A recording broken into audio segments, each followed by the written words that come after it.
Hola, hola. Buenas tardes. Buenas tardes a todos.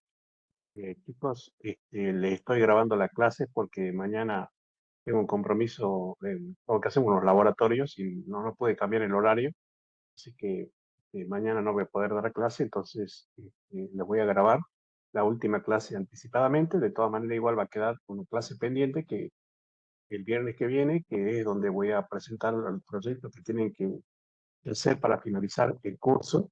Y ahí también me pueden hacer las preguntas acerca de esta unidad. Esta unidad es narrativa de datos, que básicamente es, digamos, eh, ver, ¿no? Cómo acomodamos, digamos, eh, los estudios o los análisis que nosotros hicimos para que quede como una historia en donde obviamente hubo un problema a resolver. Nosotros hicimos todo el procedimiento de limpieza, transformación, modelado, y bueno, resolvimos el problema, y bueno, todo eso hay que contarlo, digamos, y bueno, la narrativa de datos trata de eso, ¿no? De contar, digamos, cómo se hizo el proyecto desde un principio hasta final. Así que bueno, paso a compartir la pantalla y vamos a la parte de esta parte de modelado. Bueno, acá tenemos narrativa de datos. El proyecto 1 se trata de trazado de palabras de animales. Bueno, ¿qué es lo que hace la narrativa de datos? Bueno, acá, como es la última parte, nos repasa todo lo que vimos.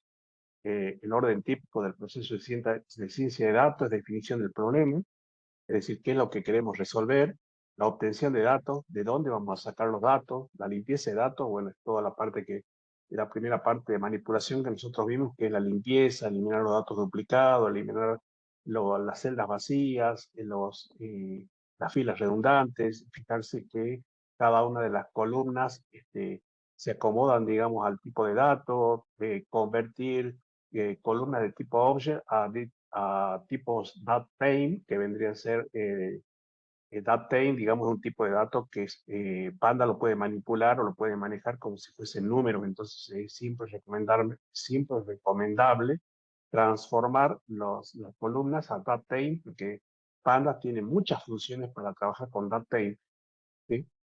Bueno, el análisis exploratorio de datos, que es todo lo que vimos de sacar la media, la mediana, el cuartil, el modelado que vimos en la clase pasada, la evaluación del modelo, que son las mediciones de la raíz cuadrática que vimos que hay parámetros, que hay métricas, digamos, para evaluar cada uno de los modelos, y bueno, la narrativa de datos, que es el data storytelling, ¿no?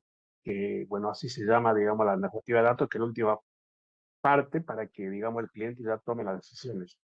¿Por qué es importante esta parte? Porque un modelo sin comunicación no genera valor, es decir, nosotros tenemos que hacer todo el procedimiento, pero este trabajo que nosotros lo estamos haciendo, se lo tenemos que hacer para alguien. Entonces nosotros lo tenemos que preparar al trabajo para que esa persona que nos contrató tome una decisión. Por lo tanto, toda la narrativa tiene que cambiar, digamos, tiene que tener un lenguaje, digamos, que sea adecuado para que la persona que lo lea y a quien nosotros le expliquemos entiende lo que estamos haciendo, porque permite que las decisiones entiendan lecturas, es decir, bueno, obviamente si la narrativa está bien contada, si la historia está bien contada, porque básicamente esto es como contar un cuento, cómo comenzamos a trabajar con las dataset, cómo hicimos la manipulación, la limpieza, el EDA, la visualización, el modelado, es como contar una historia, y bueno, si esa historia está bien contada, le va a permitir la persona que lo entiende, digamos, la persona que está escuchando lo que ustedes le explican, le va a llegar, digamos, cuál es la finalidad de este proceso y obviamente va a tomar mejores decisiones, ¿no? Bueno, también porque convierte el análisis técnico en conocimiento útil y accesible, es decir, más allá de que ustedes eh, puedan repasar todo lo que han hecho, ustedes lo van a entender, pero bueno, hay que transformarlo a texto para que la persona que toma decisiones entienda, ¿no? Bueno, ¿qué se hace en la etapa de narrativa de datos? Selecciona los insights claves, es decir, qué descubrió el modelo, qué partes son claves de lo que descubrió. Bueno, eso lo pueden sacar de las visualizaciones, lo pueden sacar inclusive de la parte de limpieza de datos, ¿no? Es decir, qué características o qué campos son importantes para tomar decisiones. elegir las visualizaciones más efectivas, es decir, pueden utilizar algunos gráficos que ustedes hayan hecho en etapa de visualización en donde puedan mostrar mejor la relación que existe entre dos variables, ¿sí? Construir una historia coherente, es decir, un texto, un problema, un hallazgo y una recomendación, es decir, bueno, el proyecto era descubrir, por ejemplo, eh, la diabetes de una persona. Nosotros tomamos un dataset de 1000 personas con, digamos, con datos que son importantes, como el índice de glucémico, si realiza gimnasio o no, el hábito alimentario. Hicimos todo el proceso y bueno, llegamos a la conclusión de que la glucemia es el factor más importante, que nos determina, digamos, el grado de diabetes que tiene una persona y, bueno, mostrar todo eso que le estoy diciendo, digamos, con gráficos, con relaciones, bueno, con las correlaciones que hicimos en la manipulación de datos, ¿no? La etapa del lenguaje, tienen que bajar el lenguaje porque la persona que lo contrató muchas veces no es una persona técnica, entonces tienen que adaptar el lenguaje para que esa persona lo pueda entender, usar ejemplos concretos, es decir, ser redundante muchas veces en la narrativa, cuando vamos contando, incluir ejemplos, porque muchas veces los ejemplos le ayudan a la persona a entender mejor el tema. Y bueno, preparar las presentaciones, ya sea en PowerPoint, en Tableau, en Power BI, en Jupyter, lo que sea, digamos, lo que ustedes consideren. Bueno, pasamos al proyecto, la narrativa de datos, el Data Storytelling es el arte de combinar visualizaciones y narrativas para comunicar hallazgos de manera clara, convincente y accionable. No se trata solo de mostrar gráficos, es construir una historia que guía a la audiencia desde una pregunta inicial hasta la conclusión, respaldadas por evidencia. Bueno, recuerden que, eh, digamos, esto es lo fuerte de lo que es ciencia de datos. La ciencia de datos ya existe desde hace muchos años, pero antes los negocios, digamos, eran respaldados en función de, bueno, probemos y vemos qué pasa, o no, nos guiamos por estadísticas de años anteriores.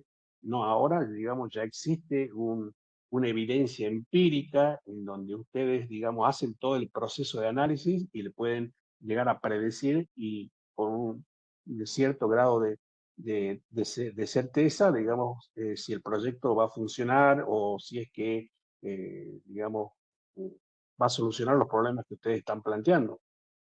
¿Por qué es importante? Los datos sin contexto pueden ser confusos o malinterpretados. Una buena historia con datos genera impacto, facilita la toma de decisiones y moviliza acciones, ayuda a conectar con audiencias no técnicas.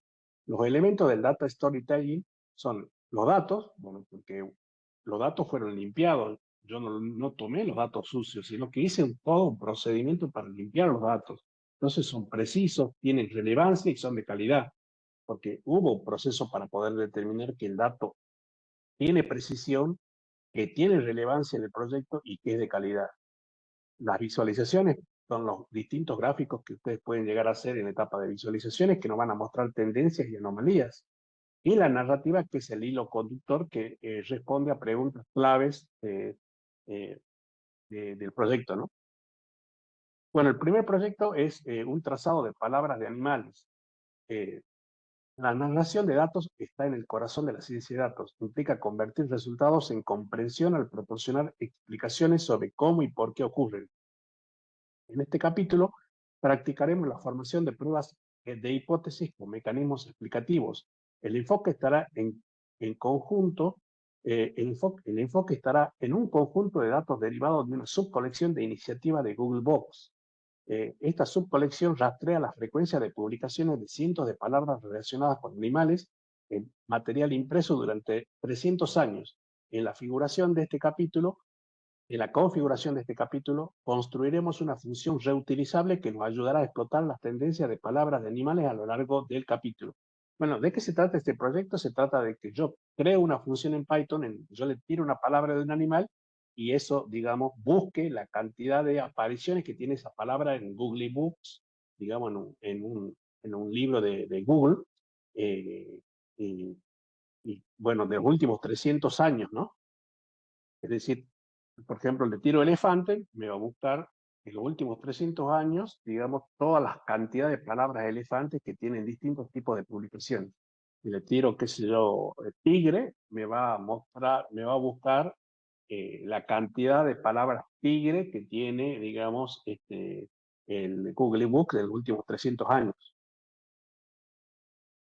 Bueno, acá nos dice cargar los datos. A lo largo de este capítulo utilizaremos el archivo de datos Animal World Trends de SCB. Este archivo rastrea la frecuencia histórica de uso de palabras de animales en materiales impresos. En este conjunto de datos, la frecuencia de palabras está normalizada con respecto al total de palabras publicadas cada año. Específicamente, la columna de frecuencia mide el número de apariciones de una palabra en un año por cada millón de palabras publicadas de ese año. Bueno, entonces vamos a cargar.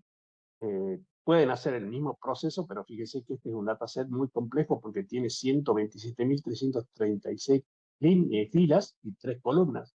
Pueden hacer el procedimiento que nosotros venimos viendo para poder armar, pero es más complejo porque tengan en cuenta que cuando ustedes le piden a la guía que cargue un dataset o que arme un dataset, quizás los primeros 1000, 2000 registros los arma, pero después ya te completa con muchos elementos vacíos, con elementos NaN, y bueno, eso no te permite avanzar en el análisis. Obviamente que este dataset y este proyecto ya viene con su propio dataset. Entonces lo vamos a cargar. Acá lo tengo cargado yo. Vamos a ver si estamos acá. El proyecto 1, sí. Este es el dataset, entonces lo vamos a cargar acá.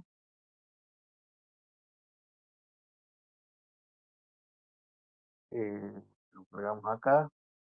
Obviamente esto se lo voy a pasar a ustedes. Tendría que ser el proyecto 1. ¿Sí? Este, este. Bueno, ahí estoy cargando, digamos, el dataset en Colab. Y bueno, acá obviamente lo que hago es importar pandas y convertir, digamos, este dataset, digamos, a un data frame y mostrar el data frame. ¿Sí? Si nosotros lo ejecutamos, me muestra el data frame con la cantidad de palabras que tiene, digamos, el año, digamos, y la cantidad de palabras de animal y con qué frecuencia aparecen. Bueno, acá nos dice el dataset muestra la frecuencia con la que ciertas palabras de animales aparecen a lo largo del tiempo. Esto nos permitirá analizar cómo ha cambiado el interés de ciertas especies y crear visualizaciones para contar una historia basada en esos datos. Es importante porque ¿qué objetivo tiene este proyecto? Bueno, es ver cómo los animales se han ido poniendo de moda, ¿no? A lo largo del tiempo. Quizá en algún momento el caballo, digamos, era un animal muy importante, porque bueno, el único medio de transporte que existía en ese momento era el caballo, y luego cuando vino el ferrocarril, cuando aparecieron los automóviles, ya el caballo dejó de tener preponderancia, ¿no? Dejó de tener importancia y fue menos nombrado, y aparecieron otros animales que marcaron más relevancia, y bueno, de eso se trata el proyecto. Bien, vamos acá. Trazado de tendencia. Vamos a visualizar los cambios históricos en la frecuencia del uso de la palabra horse usando un gráfico de líneas. Primero usaremos una consulta para extraer las filas correspondientes a caballo. Encontrar las filas donde la palabra horse, bueno, entonces acá lo que está haciendo es buscar, hacer una consulta, digamos, en donde la palabra sea igual a horse, es decir, sea igual a caballo, y que me traiga, digamos, la cantidad de palabras que tiene caballo. Podemos ver que horse se usa casi 100 veces más frecuente que la palabra cebra. Bueno, cargamos acá, hacemos esta tendencia, fíjense que acá creamos un filtro, es decir, hacemos este filtro en donde la palabra sea igual a horse, y esto lo guardamos en tren, y luego mostramos tren. Bueno, y acá nos dice la cantidad de palabras, digamos, que tiene los distintos años, ¿no? De 1700, porque estamos hablando de los últimos 300 años. Bueno, avanzamos, vamos acá. Ahora tracemos esta tendencia a lo largo del tiempo usando un gráfico de líneas. Trazar la tendencia a lo largo del tiempo y etiquete X. Bueno, acá lo que nos pide es que hagamos un gráfico de esta tabla que hemos obtenido para ver, digamos, la tendencia en los últimos 300 años. Bueno, hacemos acá el trazado de tendencias por línea de tiempo. Y bueno, nos muestra este gráfico y vemos, por ejemplo, que en 1700 era muy utilizado el caballo, hasta podemos decir hasta 1900 era muy utilizado el caballo, podemos ver acá, me olvidé de cargar el mapa.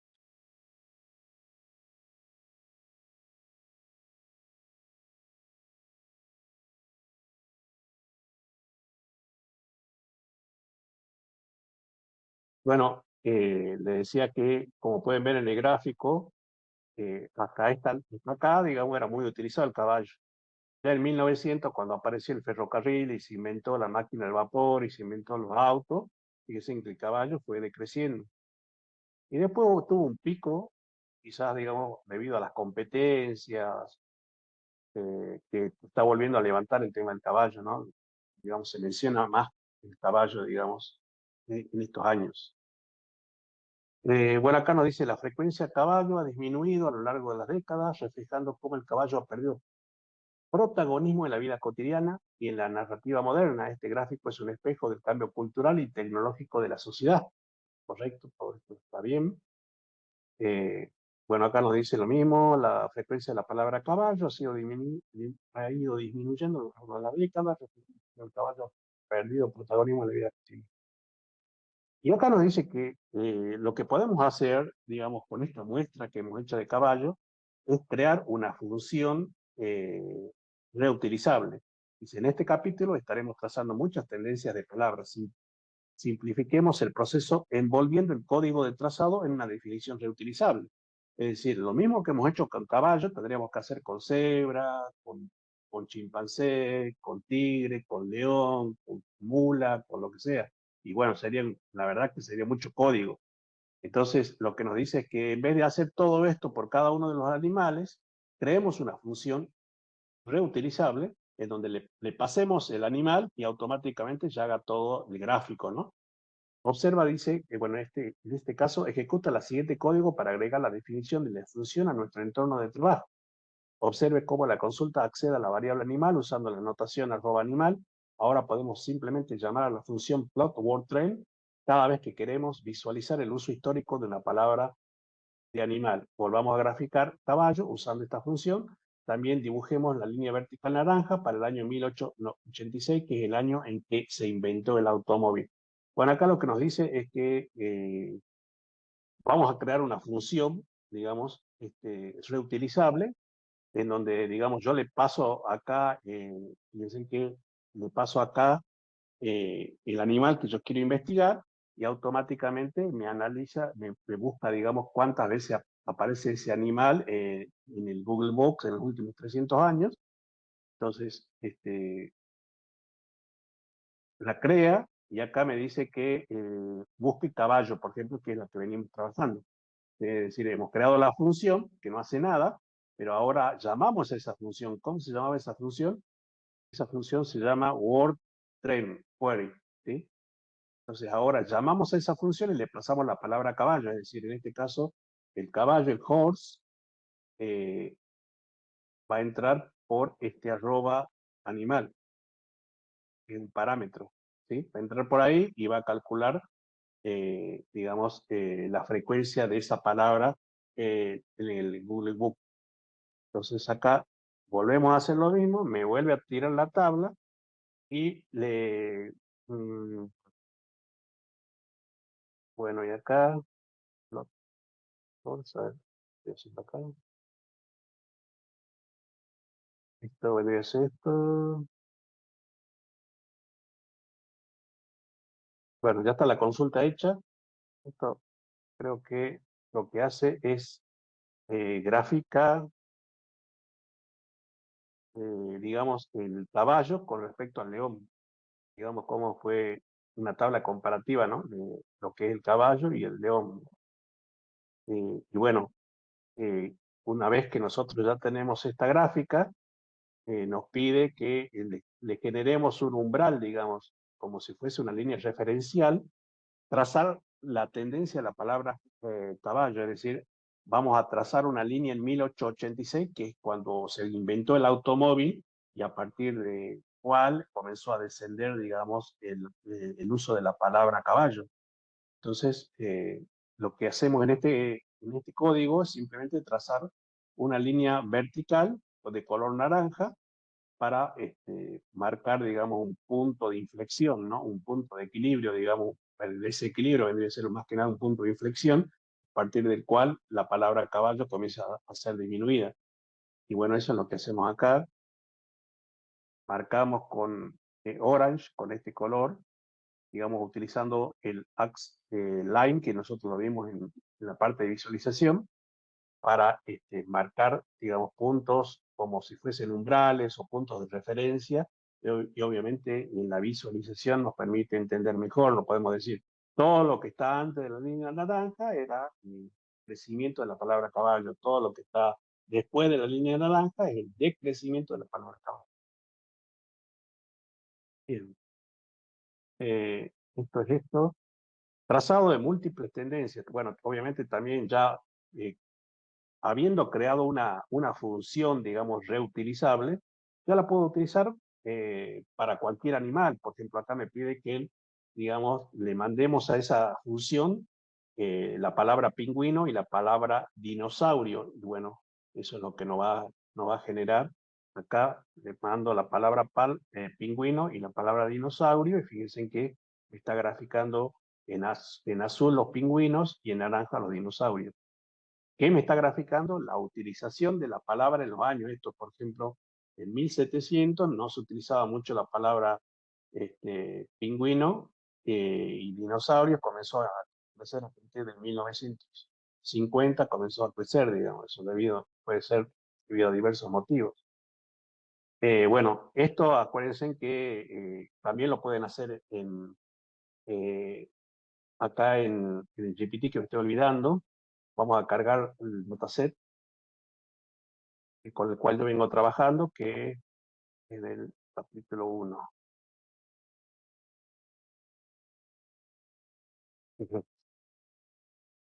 Y ahora le voy a preguntar, por ejemplo, voy a hacer introspección, decime las columnas, o mostrame el dataset. Bueno, ahí me está mostrando, está haciendo introspección, pero lo que quería hacer era, por ejemplo, hacer esta función que estamos viendo acá.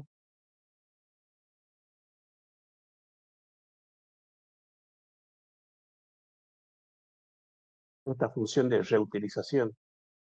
Y yo le puedo decir acá,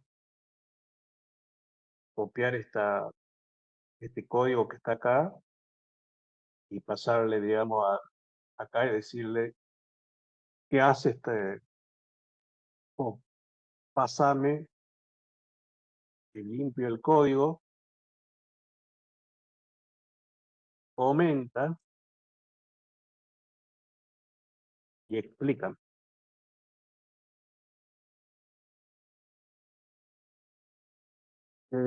Bueno, la idea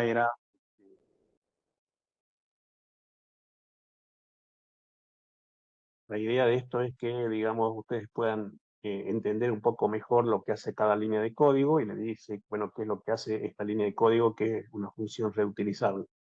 También, siguiendo con lo que estamos viendo acá, yo acá le paso la palabra pingüino, digamos, esa función, y el dinosaurio. Entonces acá le paso lo mismo, ¿ves? Le paso este código acá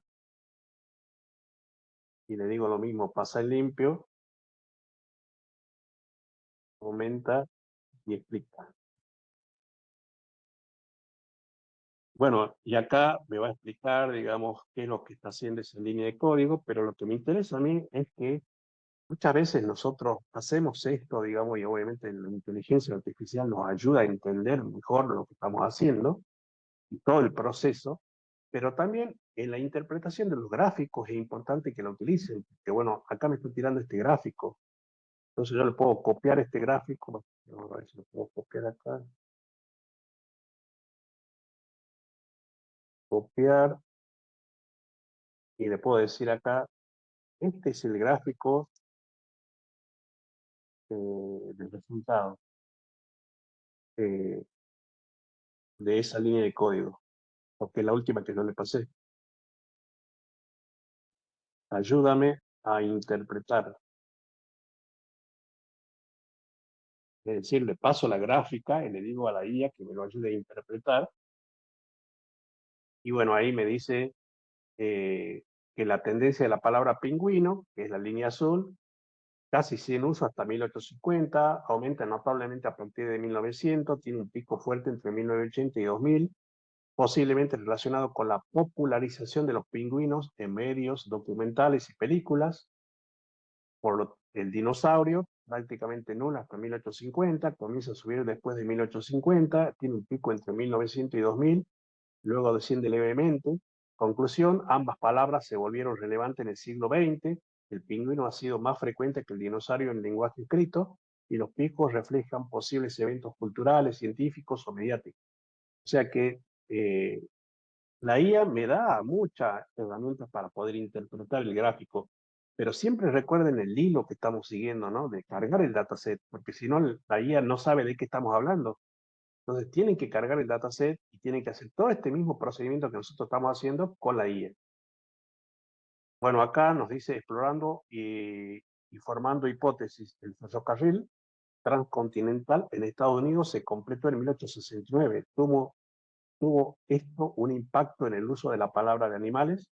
Bueno, y acá me dice que bueno, ya en 1869 se inventó el ferrocarril y bueno, quiere saber si esto ha provocado, digamos, que eh, descienda, digamos, el uso de ciertas palabras de animal o incrementado, digamos. Entonces, acá el objetivo de esta actividad me pide que explore las tendencias de 4 palabras, es decir, que cabra, que bueno, acá también le puedo pedir, por ejemplo, que me diga qué es esta línea de código.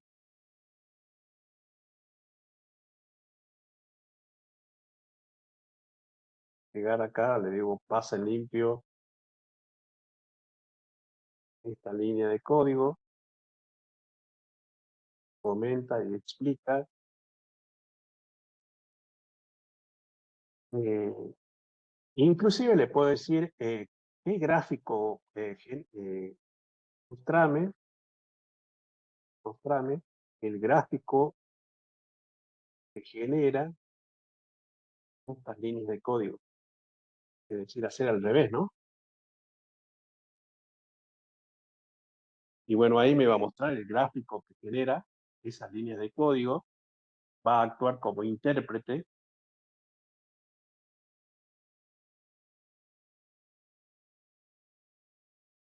Que tiene que ser un gráfico muy parecido al que sacamos acá. ¿Sí?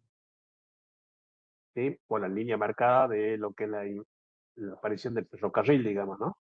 Y bueno, de esa manera ustedes pueden, fíjense que les trae, inclusive le dice la interpretación del gráfico. ¿Eh? La línea azul muestra la frecuencia del uso de la palabra cabra desde 1700 hasta después del 2000. La línea vertical, la magueta, marca el año 1869 cuando se completó el ferrocarril transcontinental. ¿Qué se puede observar? Antes de 1869, el uso de la palabra cabra era más alto y variable. Después de 1869 no hay un aumento abrupto, inmediato en la frecuencia, pero se mantiene estable y sube lentamente en 1950. Esto sugiere que la diferencia de otras palabras como, por ejemplo, la cabra y la langosta, la cabra, la langosta, porque bueno, acá me está pidiendo que ahora analice la langosta, no muestra una relación evidente con el evento del ferrocarril, es decir, hay animales que obviamente han tenido incidencias con la aparición del ferrocarril, de hecho el caballo es uno, pero hay otros animales en donde no ha marcado relevancia ni ha hecho, digamos, que se aumente el uso de las palabras de esos animales, digamos, ¿no? Bueno, acá tenemos la langosta, en donde la langosta, fíjense en que sí genera, digamos, un pico, en este caso, la cabra no, la langosta, bueno, acá nos dice la construcción del ferrocarril transcontinental pudo haber facilitado el transporte de langostas desde la costa este hacia el interior del país. aumentando su disponibilidad, consumo y presencia en textos. Esto puede reflejarse en menú de trenes de lujo, es decir, que se comía más langosta en los trenes, entonces aumentó el uso de la palabra langosta, ¿me entiendes? Como menú, digamos, de los trenes.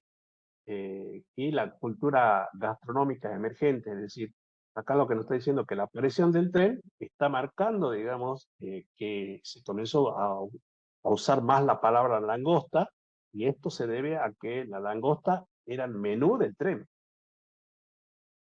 Bueno, lo mismo con camarones, fíjense que a partir de la línea también aumenta, dice, aunque el ferrocarril transcontinental no parece haber causado un impacto inmediato en el uso de la palabra, sí puede haber sido un factor habilitante a largo plazo, facilitando el transporte y comercio de productos como el camarón. El gran aumento posterior puede deberse a mejoras de cadena de frío y distribución, popularización del camarón como alimento, aumento de publicaciones gastronómicas y científicas. Bueno, este tiene otro propósito. Si bien la palabra camarón se aumentó a partir de la invención del ferrocarril, aumentó el uso de la palabra camarón, pero puede ser no debido a menú, digamos, sino a que se utilizó el tren como medio de transporte y bueno, ya digamos, al tener el tren como medio de transporte ya se podía transportar mayor cantidad de camarones de una costa a otra. El atún también, fíjense en cómo aumentó. Y acá la conclusión, aunque el ferrocarril transcontinental no provocó un impacto inmediato, posiblemente facilitó el crecimiento posterior al conectar regiones costeras con el interior del país. El gran crecimiento desde 1920 coincide con la expansión de la industria pesquera, producción masiva del atún enlatado, más popular durante guerras y posguerras, y la difusión de términos en medios de publicidad y cultura alimentaria. ¿Sí? Bueno, y como conclusión, dice, con base en las tendencias de palabras animales, ¿qué animal hipotetiza que ganó popularidad debido al nuevo sistema ferroviario? Bueno, acá nos dice una conclusión, observe que la frecuencia de la palabra langosta aumentó inmediatamente después de lo que se completó el ferrocarril. Este momento sugiere que el nuevo sistema de transporte pudo haber ayudado a que la palabra en langosta se volviera más popular. Mecanismos explicativos. Observamos un fuerte aumento en la frecuencia del uso de la palabra langosta después de la finalización del ferrocarril. Una hipótesis es que esto es casual y que el ferrocarril ayudó a aumentar la popularidad de la langosta. Usando una búsqueda rápida en Internet puede encontrar apoyo para esta hipótesis o hipótesis relacionadas. Algunas de las referencias encontradas proporcionan un mecanismo explicativo para esta observación. El mecanismo explicativo es que los ferrocarriles servían langostas como una comida de lujo a los pasajeros. Muchos pasajeros experimentaron la langosta por primera vez y desarrollaron un gusto por ella. Bueno, conclusión, digamos, de todos los animales que hemos visto acá y el estudio y el análisis que hemos hecho acá, el caballo, digamos, se comenzó a decrecer su popularidad a partir de que se inventó el ferrocarril y los medios de transporte masivos como el automóvil. ¿Sí? Vimos que el caballo comenzó a decrecer, ya no se usaba tanto la palabra caballo, por lo tanto, digamos, comenzó a decrecer esa palabra. Y otra palabra que se comenzó a popularizar mucho fueron el atún y la langosta. Bueno, en el caso del camarón también, la langosta, más que nada por los menús ejecutivos que tenían, digamos, los trenes en la comida, y el atún y el camarón, más que nada porque se podía transportar mucha cantidad de atún y mucha cantidad de camarón de una costa a otra, digamos, por este medio de transporte nuevo, ¿no? Entonces, fíjese cómo te va explicando la narrativa y cómo sacan conclusiones ¿cuál era el problema? El problema era encontrar cómo o cuál animal, digamos, se utilizaba más en estos 300 años en el Google Book, qué palabra de animal se utilizaba más. Y bueno, acá toma como ejemplo el caballo, vemos que el caballo le coloca, digamos, un umbral o una referencia, un punto de equilibrio que vendría a ser la utilización del ferrocarril. Y también vimos que cuando comenzó a utilizarse el ferrocarril, se comenzaron a utilizar otras palabras como la langosta, el atún y el camarón, digamos, con distintas finalidades, pero comenzaron a utilizarse más esas palabras. Entonces hay una narrativa acá, que muestra, digamos, cómo vas haciendo la narrativa. ¿Sí? Bueno, vamos al segundo proyecto. También, observar. Este, Obviamente esto también se los voy a pasar para que ustedes lo analicen. Y vamos al segundo proyecto.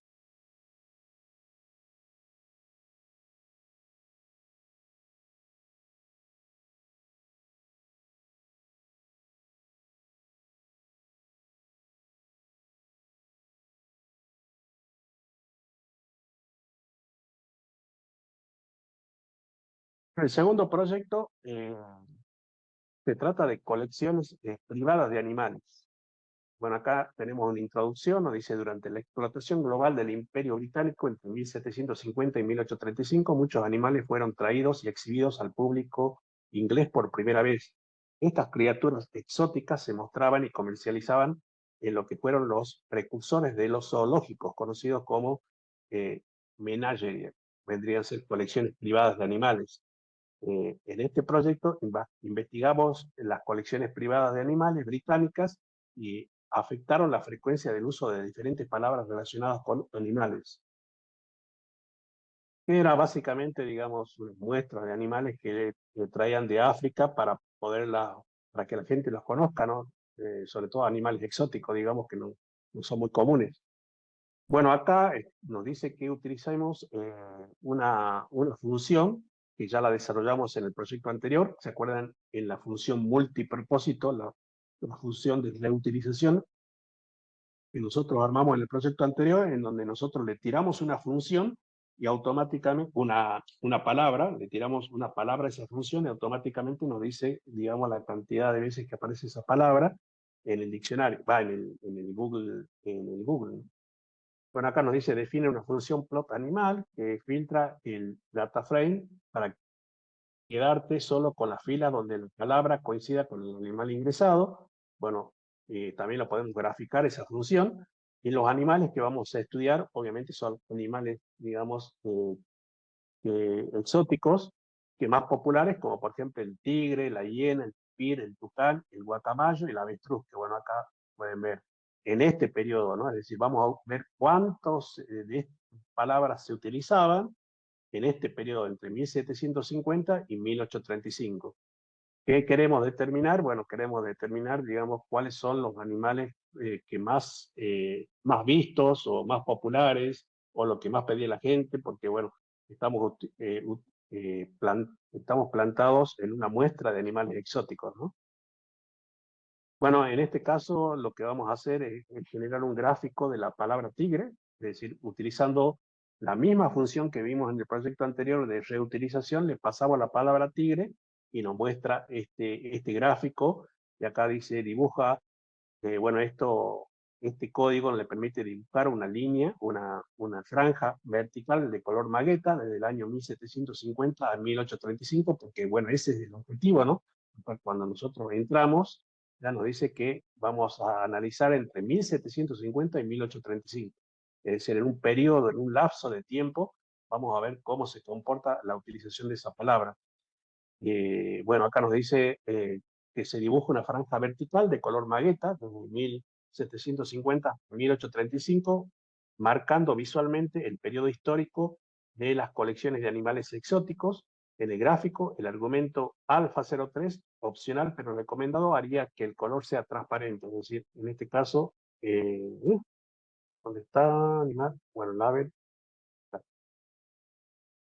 Y bueno, nosotros acá podemos tomar este código, bueno, tendríamos que cargar el dataset para poder comenzar a utilizar acá en la IA, cargamos el dataset,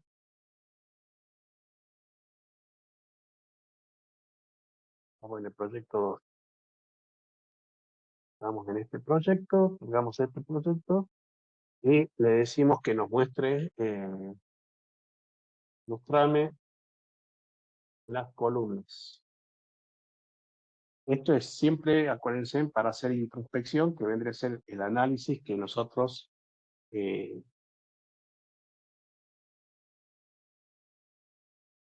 vamos a hacer de lo que está comprendiendo la IA del dataset. Y ahora sí les paso este código y le digo examen limpio y comenta y explícame está mal redactado, pero bueno. Comenta y explícame. Y bueno, ahí le va a pasar el limpio el código para que ustedes lo copien y lo peguen. De hecho, digamos, yo lo copié y lo tengo acá en el Colab, el proyecto 2. Acá, digamos, cargamos el dataset, tenemos que cargarlo al dataset, acá.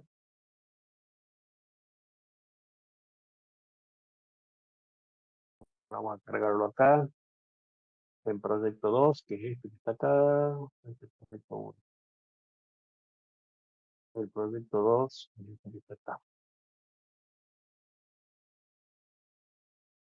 Bueno, lo cargamos y obviamente acá le copiamos la ruta, lo pegamos acá.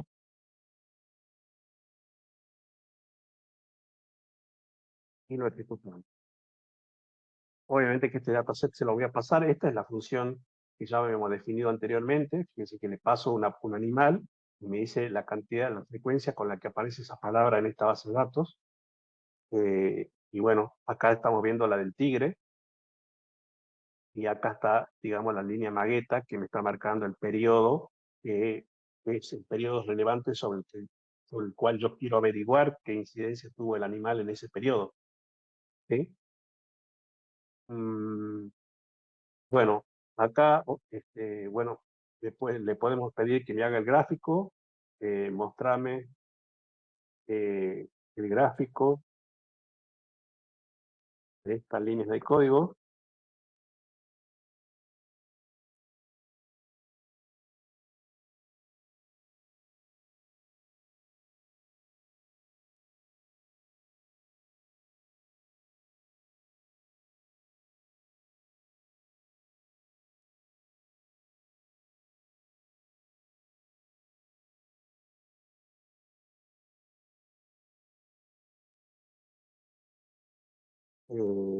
Bueno, vamos a ver acá. Bueno, acá nos da una explicación, dibujo una franja vertical de color magueta entre 1750 hasta 1835, marcando visualmente el periodo histórico de la colección de animales exóticos. Bueno, eso ya lo leí. Acá teniendo otra conclusión, fíjense, de esta parte del tigre. Dice, ¿qué hace este bloque de código? Bueno, acá llama a la función que grafica la evolución de la frecuencia de la palabra tigre en el tiempo usando datos de archivo del dataset. Bueno, el periodo de tiempo dibuja una franja vertical de color magueta desde 1750 a 1835, marcando visualmente el periodo histórico de los animales exóticos en el gráfico. El argumento alfa 3, opcional, pero recomendado, haría que el color sea más transparente. Bueno, y acá nos dice que le coloca título, al eje recto, así, y queda ahí. Vamos a ver si lo gráfico acá. Bueno, ya está. Fíjense que es el mismo gráfico. Y también, así como lo estamos haciendo acá, también lo pueden hacer al revés. Es decir, decirle, bueno, el gráfico ya lo tiene cargado, ¿no es cierto? El código, no me acuerdo, pero cargan el código lo cargan el código en la IA. Creo que ya lo tenía cargado, ¿no? Pero bueno, lo hagamos de nuevo a ver. Le pedimos este código, pasame en limpio este código, comenta y ejecuta. No, y explica.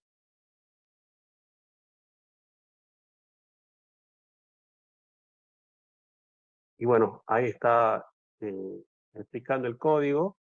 Y le puedo hacer al revés, digamos, de lo que acabamos de hacer, es decir, pasar del gráfico que me está tirando y que me dé ayuda a interpretar esto, ¿no? Entonces le podemos pedir acá que este es el gráfico resultante de este código, ayúdame a interpretar, que vendría a ser el caso opuesto, ¿no?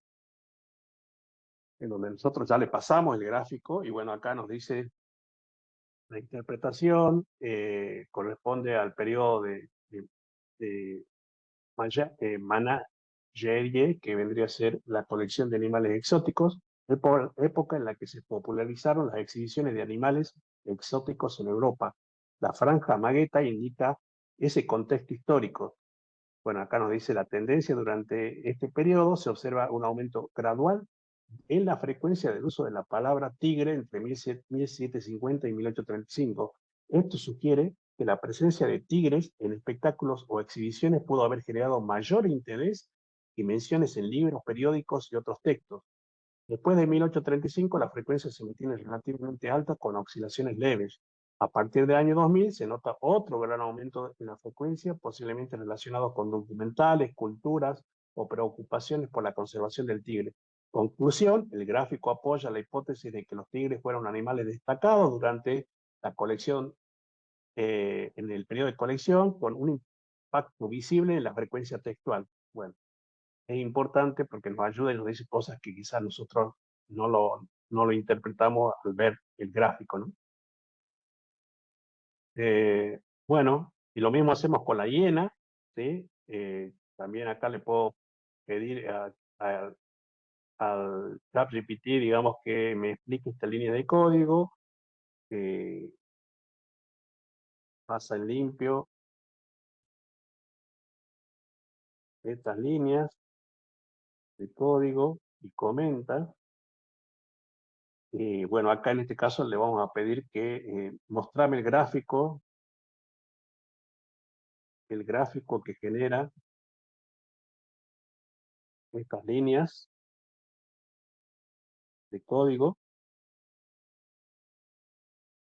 Y bueno, ya cuando se lo pedimos a la IA, digamos, no solamente me muestra, sino que también me la interpreta, ¿no? Me ayuda a interpretar, digamos.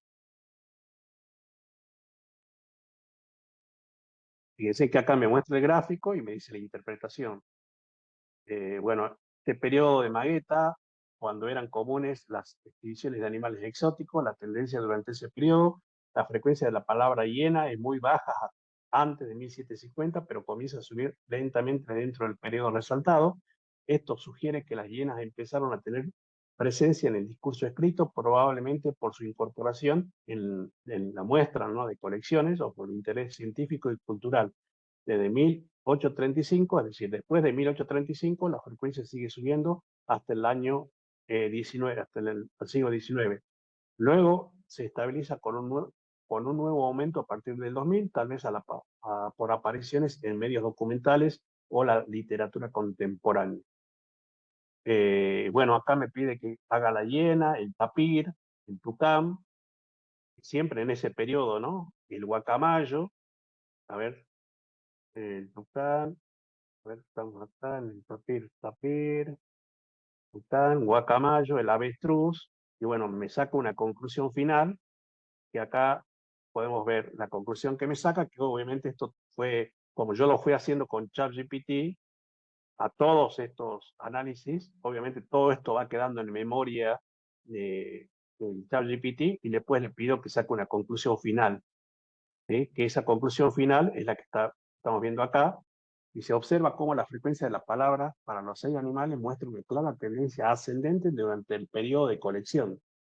Las observaciones entre 1750 y 1835 apareció un incremento inicial. En casi todos los casos, especialmente en el tapir, en el tucán, se observa que las palabras comienzan a aparecer o aumentar su frecuencia durante o poco después del periodo de colección. Esto sugiere que esos animales eran nuevos o exóticos para el público británico.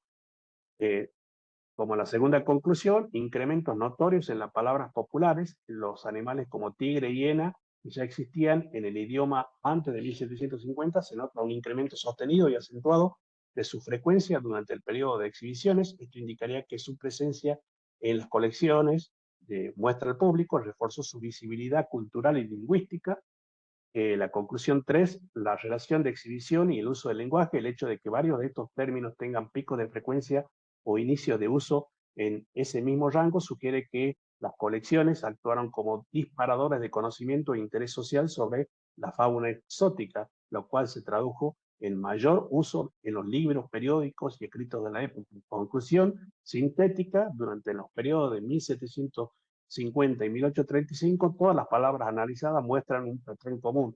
Su aparición o aumento de frecuencia coincide con la existencia de las colecciones británicas. Esto sugiere una fuerte relación entre la exhibición pública de animales exóticos y su incorporación al lenguaje y la cultura popular. Bueno, lo único que cambia del proyecto anterior es que nosotros acá le pedimos que una línea de tiempo, ¿no? Que me muestre y con un rango dinámico y que me analice específicamente cómo varió, digamos, el uso de esa palabra en ese rango.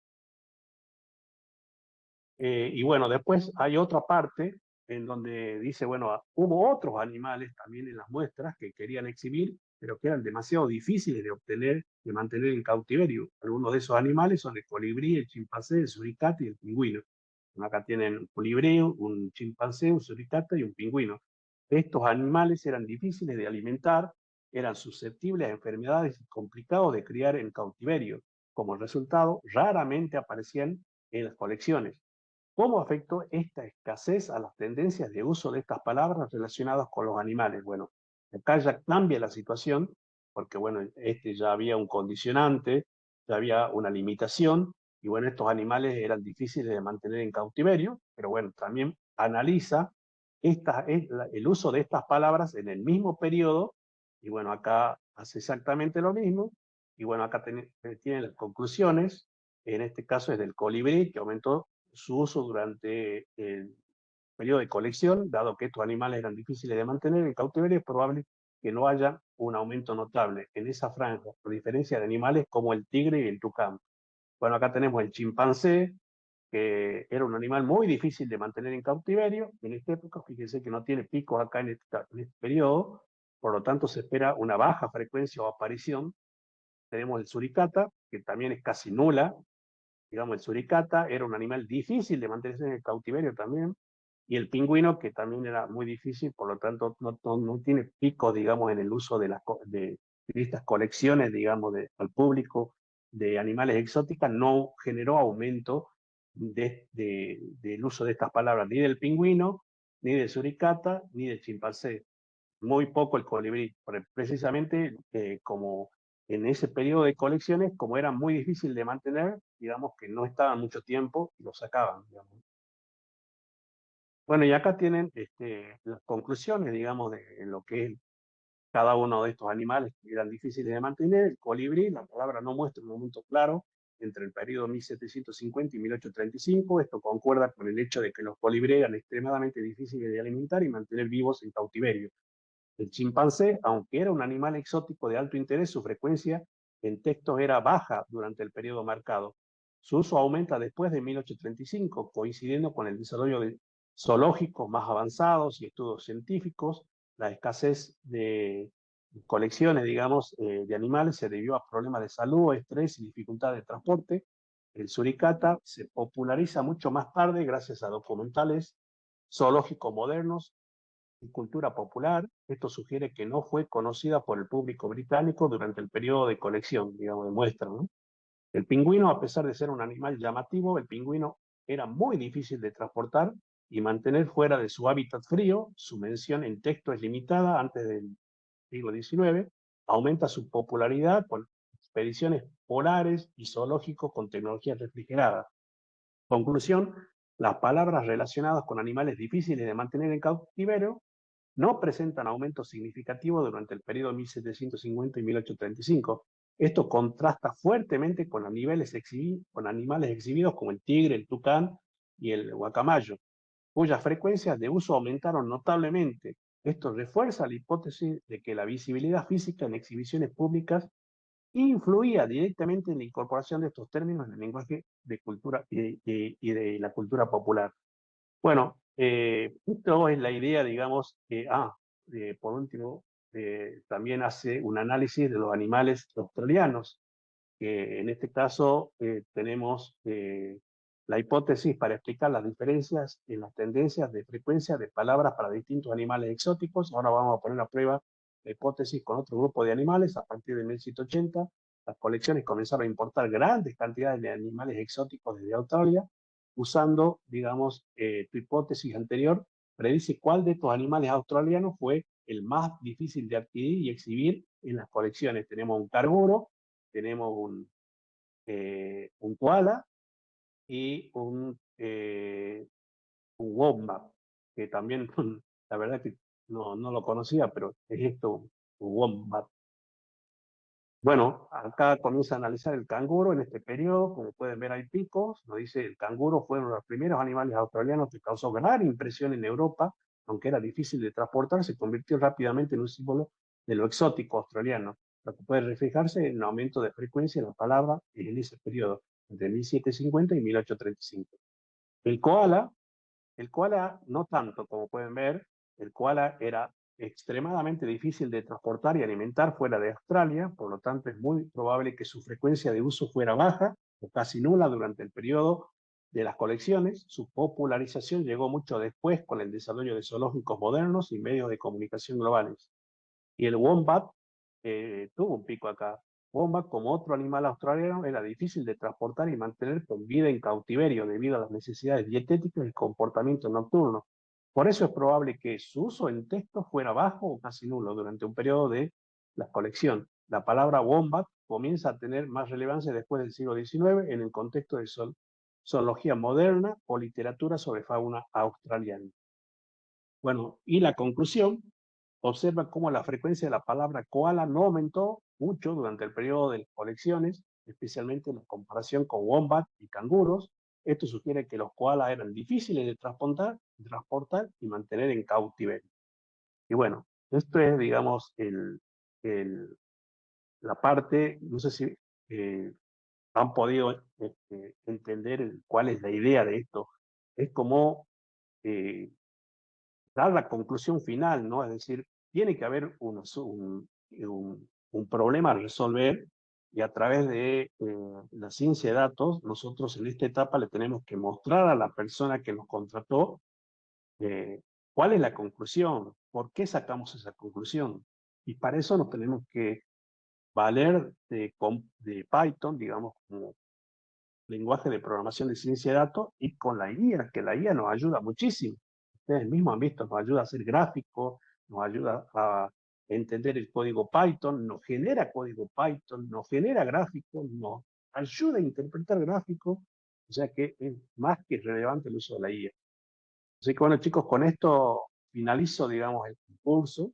La clase que viene, vamos a tener la semana que viene clases, que le voy a explicar de qué se trata el proyecto. Les recuerdo que son 6 cuotas, tienen que pagar las 6 cuotas, porque muchos tienen pagado hasta la cuota 5, tienen que pagar la sexta cuota. Y bueno, los cursos van a quedar abiertos, digamos, hasta finales de diciembre.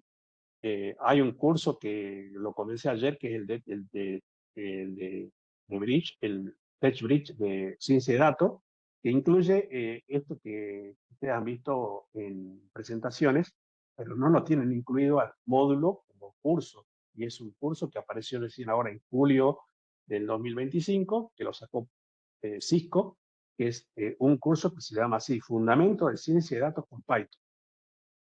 Y que bueno, es recomendable que lo hagan para tener acceso, ¿no? a la lectura de ese material, porque no lo tienen ustedes en su curso, ni en la maestría, ni en la especialidad, no lo tienen en el módulo ese, digamos, incorporado. Y en este Tech Break lo tienen incorporado y bueno, hay un descuento muy especial que es de solamente pagar 10.000 pesos por mes, de haber hecho otro curso, pero bueno, simplemente es una sugerencia. Así que bueno, ha sido un gusto trabajar con ustedes, espero que les sirva el curso, la dinámica la puedan entender, cómo se trabaja con la IA. Le vuelvo a repetir que esto no es invento mío, que muchas veces cree gente que es invento mío y no, no es nada que ver porque en el curso este que es fundamento de ciencia de datos con Python, fíjense cómo Cisco lo coloca como pilar, digamos, como una herramienta pilar para ciencia de datos. De hecho, está como apunte acá, como extensión, está acá donde dice solicitar ayuda al chatbot, que también se lo pasé este apunte. Que acá nos explica, digamos, Cisco, cómo utilizar la IA para poder armar dataset, para poder armar código, para poder interpretar código, para poder armar gráficos, para poder interpretar gráficos. Y cómo hemos armado nosotros los datasets. O sea, de acá lo saqué. Bueno, chicos, nada más. Espero que les sirva. Buenas noches.